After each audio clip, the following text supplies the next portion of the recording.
Good afternoon, everybody. Welcome and thank you for joining us this afternoon. I would like to call upon Joe Martin to start us off in a good way.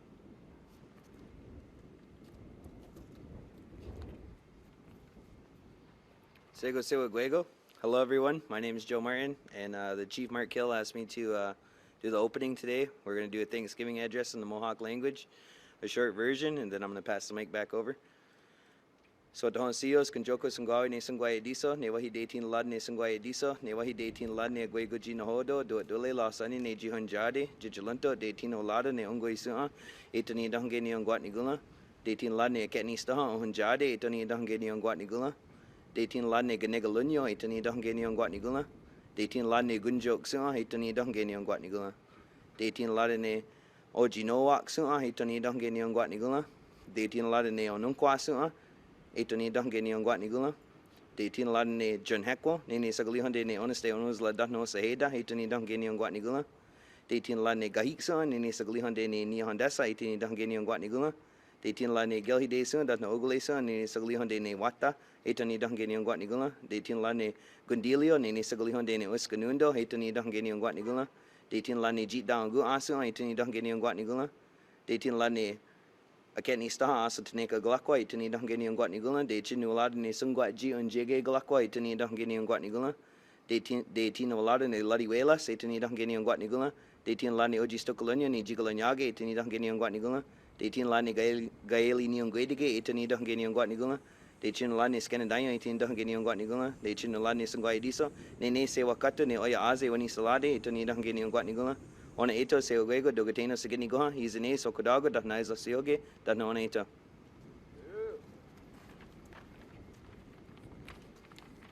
Nyawa Joe for starting us off in a good way.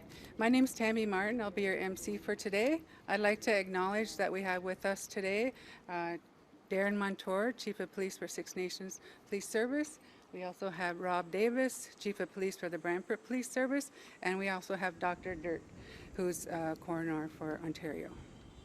I would like to introduce you to Don Hill, who is a survivor of the Mohawk Institute. She'll be sharing some words with you.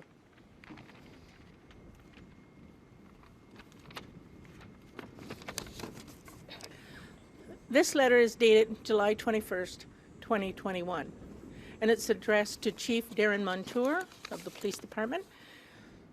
In the early 1980s, possibly 1983, during work being done in the former Mohawk Institute, bones were found buried near the building. We understand the bones were identified as human, belonging to a child, either hip or shoulder bones. Later, the bones were reburied on the grounds. The police and the coroner were involved, but it does not appear that the matter was fully investigated. Where they are buried is unmarked. The Mohawk Institute was the longest-running residential school in Canada, and approximately 15,000 of our children were sent there. Many of these children are unaccounted for. Some disappeared, and we were told they ran away. We never saw them again, and neither did their families. Many children died at the Institute. We do not know what happened to them or where they are buried. We believe many are buried on the grounds of the former Mohawk Institute, now the Woodland Cultural Center, as well as the adjacent grounds and fields. We, the survivors, and those who are no longer with us or did not survive, were subject to all forms of physical, mental, and sexual abuse in the Institute. Some children died as a result of this abuse. Staff members and those running the Institute were never held to account for their actions. When children died, we were never told what happened to them. We believe some of them died as a result of the action of the staff, and these deaths are highly suspicious. Children's deaths were covered up and not reported properly. Children were taken from their families and sent to residential schools far from their homes to take them out of range of their families. Many families never saw their children again. We request the police to investigate the deaths of these children and where they are buried. We need answers, and we need to find the children. Thank you.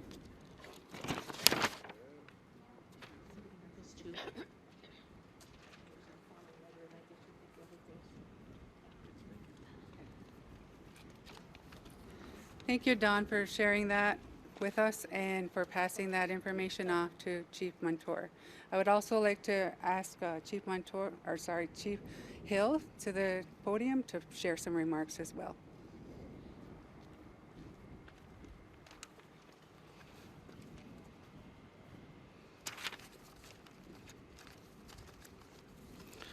Nyawa Tammy. Sego, Scano, and good afternoon, and welcome to Six Nations of the Grand River Territory. I would like to begin by acknowledging and thanking our survivors who are with us here today, and to let them know that we are continuing to hear them, to support them, and to honor them as we embark on such a difficult journey. I would also like to say Nyawa to Joe Martin for the opening and starting us off in a good way and with a good mind.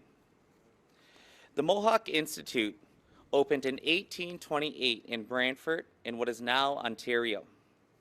Relocated in 1840 and destroyed by a fire in 1858, the rebuilt building and barns were again destroyed in a fire set by students in 1903. Another new building was erected and later expanded. The federal government took responsibility for the school in 1945.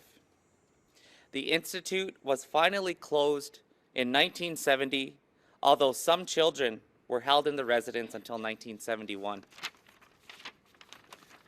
What we know is that the TRC discovered records of at least 54 death records in the 142 years associated with the school. What we don't know is where those little bodies are buried. We know that throughout the Institute's history, there was an upwards of close to 500 acres that formed the school property. We know that every last acre needs to be searched. We have just witnessed survivors making an official request to our police, and we know that this is enough to trigger a criminal investigation. As stated in our June 11th letters to the Premier, the Solicitor General, the Attorney General, the Chief Coroner's Office, as well as the Ontario Provincial Police, that this again is a criminal death investigation. The reason we are commencing in this way is because we have witnessed what other communities have done. Proceeding in this way, we want to ensure that there is justice and accountability right from the beginning. We support our survivors, and it is time to do this work. If we do not do it this way, evidence may be compromised in the investigation process. There is much work to do. We are supporting the creation of a multi-jurisdictional major case management police task force. We are asking various police services to work with us in collaboration to do this investigation with, again, Six Nations Police Service, the Brantford City Police, as well as the Ontario Provincial Police. We will be putting in place several guiding principles, protocols, as well as oversight to this process, respecting survivors not only from Six Nations, but from other communities as well. We know other children were brought to the Mohawk Institute from other communities across Turtle Island. We've been meeting with survivors these past weeks, and this is what they have said, that this process must be survivor-led, trauma-informed, community-involved, supported by Haudenosaunee law and legal principles, and respects nationhood and nation-to-nation diplomacy. They have clearly mandated the creation of a survivor secretariat that will coordinate death investigation processes and protocols, facilitate gathering of survivor and community statements, overseeing research and document collection activities, reporting to survivors, leadership, and community, establishing a commemoration policies and activities, as well as liaising with all levels of government to establish nation-to-nation leadership dialogue.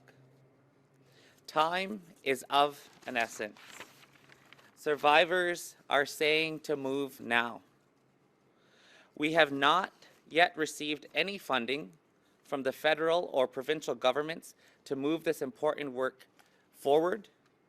And in fact, even further to that, we have not received an official response from our Prime Minister of our letter dated May 31st directly to his office.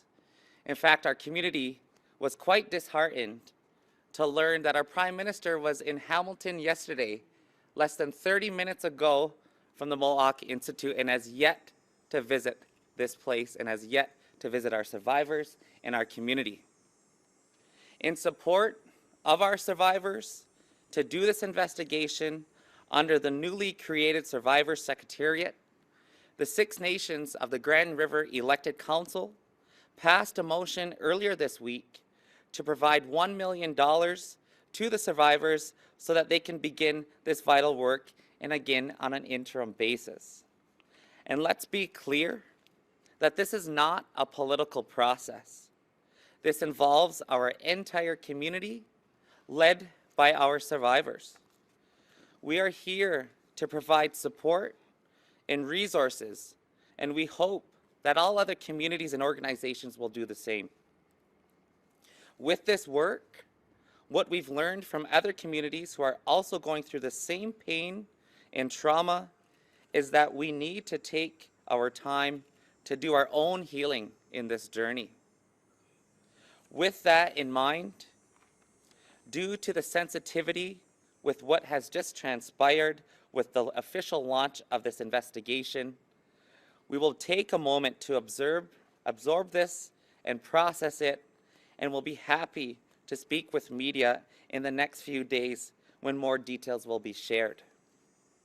This is about recovering all of our children. This is what we are doing here in Six Nations.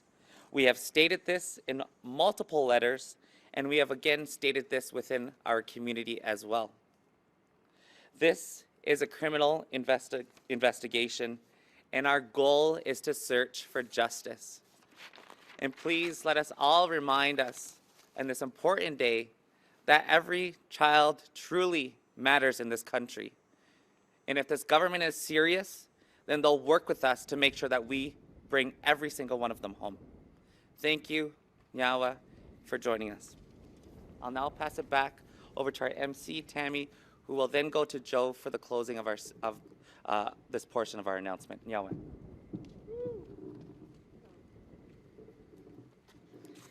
Thank you for those powerful remarks, Chief Hill. I will now call upon Joe to send us off in a good way.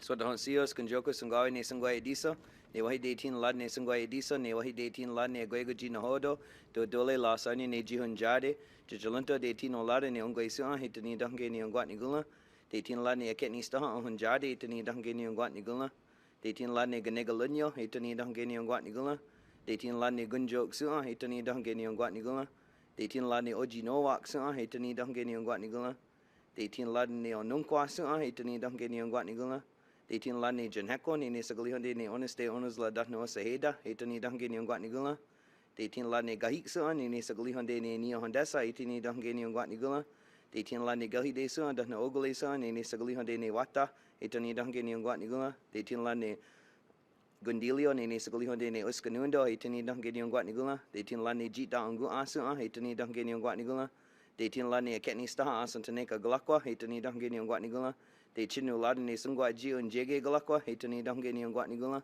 de 18 lad ne ladiwela hitani dange ne ongwat ni gula de 18 lad ne oji stokoloni ne jikolonyage hitani dange ne ongwat ni gula de 18 lad ne gayali ne ongwedige hitani dange ne ongwat ni gula de chinu lad ne skenandayo hitani dange ne ongwat ni gula de chinu lad ne sungwa diso ne sewa gato ne oya aze wani salade hitani dange ne ongwat ni gula ona ito sewa gwego dogatino sigini goa hizane sokodaga dahna isla sihoge dahna ona ito.